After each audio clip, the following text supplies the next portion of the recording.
ಗದಗ ತಾಲೂಕಿನ ಮುಳುಗುಂದ ಪಟ್ಟಣದಲ್ಲಿ 76ನೇ ಗಣರಾಜ್ಯೋತ್ಸವವನ್ನು ಅದ್ದೂರಿಯಾಗಿ ಆಚರಿಸಲಾಯಿತು. ಇಲ್ಲಿನ ಗಾಂಧಿ ಕಟ್ಟೆಯ ಮೇಲೆ ಪಟ್ಟಣ ಪಂಚಾಯಿತಿ ಅಧ್ಯಕ್ಷ ಯಲ್ಲವ್ವ ಕೌಲೂರ್ ಸಾರ್ವಜನಿಕ ಧ್ವಜಾರೋಹಣ ನೆರವೇರಿಸಿದರು. ಈ ಸಂದರ್ಭದಲ್ಲಿ ಆರಕ್ಷಕ ಸಿಬ್ಬಂದಿ ಧ್ವಜವಂದನೆ ಸಲ್ಲಿಸಿದರು. ವಿವಿಧ ಪಕ್ಷಗಳ ಮುಖಂಡರು, ಪಟ್ಟಣ ಪಂಚಾಯಿತಿ ಸರ್ವ ಸದಸ್ಯರು, ಶಾಲಾ ಕಾಲೇಜು ಮುಖ್ಯ ಶಿಕ್ಷಕರು ಹಾಗೂ ಸಿಬ್ಬಂದಿ, ವಿದ್ಯಾರ್ಥಿಗಳು ಭಾಗವಹಿಸಿದ್ದರು.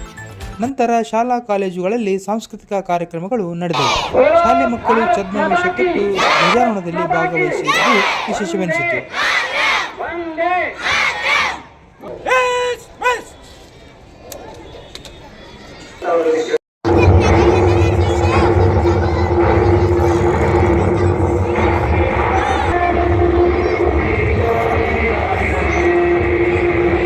ಮುಳುಗುಂದ ಪಟ್ಟಣದ ಚಿಂಚಲಿ ಕ್ರಾಸ್ನಲ್ಲಿ ಚಿಂದಿಪೇಟೆ ಗೆಳೆಯರ ಬಳಗದ ವತಿಯಿಂದ ನಡೆದ 76ನೇ ಗಣರಾಜ್ಯೋತ್ಸವದ ಧ್ವಜಾರೋಹಣವನ್ನು ಪಟ್ಟಣ ಪಂಚಾಯಿತಿ ಮುಖ್ಯಾಧಿಕಾರಿ ಮಂಜುನಾಥ್ ಗುಳೇತ್ ನೆರವೇರಿಸಿದರು.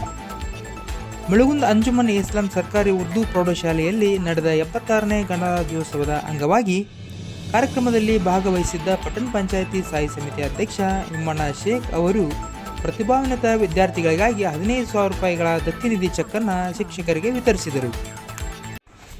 ಇಲ್ಲಿನ ಗ್ರಾಹಕ ಸಹಕಾರ ಸಂಘದ ಆಶ್ರಯದಲ್ಲಿ 76ನೇ ಗಣರಾಜ್ಯೋತ್ಸವ ಧ್ವಜಾರೋಹಣವನ್ನು ಸಿ.ಕೆ. ಭಜಂತ್ರಿ ನೆರವೇರಿಸಿದರು. ಈ ಸಂದರ್ಭದಲ್ಲಿ ಆಡಳಿತ ಮಂಡಳಿ ನಿರ್ದೇಶಕರು, ಶಾಲೆ ವಿದ್ಯಾರ್ಥಿಗಳು ಭಾಗವಹಿಸಿದ್ದರು.